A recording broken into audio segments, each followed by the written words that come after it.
Earlier this year, a former Georgia police investigator says he was forced to resign the force after refusing to stop praying with inmates during his time off. Once a month, Cartersville officer David Boychek visited the Bartow County Jail to minister to prisoners who expressed interest.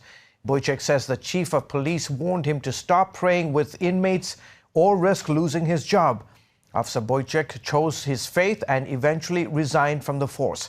He joins us now via Skype. Mr. Boychek, thank you so much for being with us. Tell us about the times you would go and pray with the inmates. Talk about the impact you were having on their lives. Well, we had done it for approximately a year before we were confronted about it.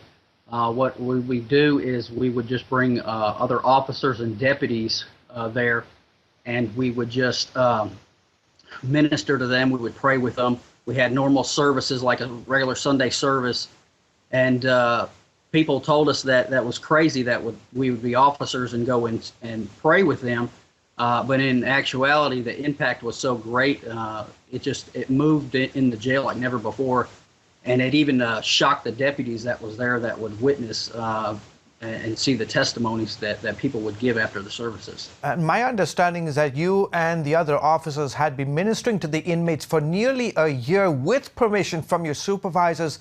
Why did it all suddenly want to stop? There was a couple people in the police department that didn't agree with what we were doing.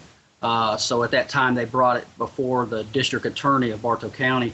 And when they did, they thought it could become an issue. Were you forcing, sir, any of the inmates to pray? Were you pushing your faith on anyone? No, it's actually all volunteer. We do this on our days off. We're not in uniform. The people that are the inmates there are asked if they want to participate, and they're called up there. You ended up quitting the force because you felt pressured to stop the ministry or lose your job. Yet the chief says you were not pressured. How do you respond to that? Yes, there was pressure. We had to choose. They told us we would lose our jobs if we continued. And I had prayed about it, sought the Lord about it. I felt it was better to resign. At that time, I asked the Lord just what did he felt he wanted us to do. And that's when we came out to the media.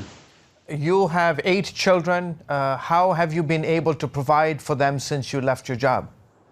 You know, I get asked that question all the time as people said, you know, you're the only one that works. You have 8 children.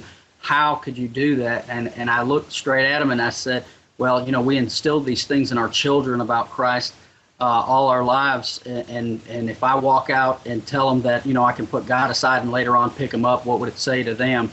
And God has provided everything that we have. I just continue to minister full time. He's opening doors to preach in churches and minister. And I just believe the doors will keep opening for us to just continue to proclaim his name and to stand up for him. What have you learned through this whole experience?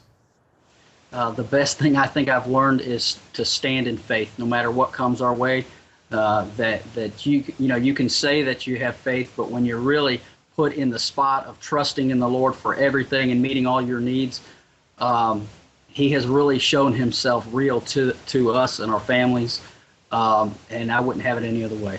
And to that point, when you have a chance to speak at churches and other settings, what do you tell fellow believers about what you experience, but also about the idea of standing strong in the face of adversity? Well, you know, Christians around the world are being persecuted, and it's time for Christians to rise up and to take their stand. And I've talked to a lot of people, and I always tell them this: if you claim to be a Christian, it's time to represent it. Choose you this day who you'll serve. And for me and my family, we will serve the Lord. Okay. Powerful words. David Boychek, thank you so much for your testimony. Thank you so much for joining us on the broadcast. Thank you.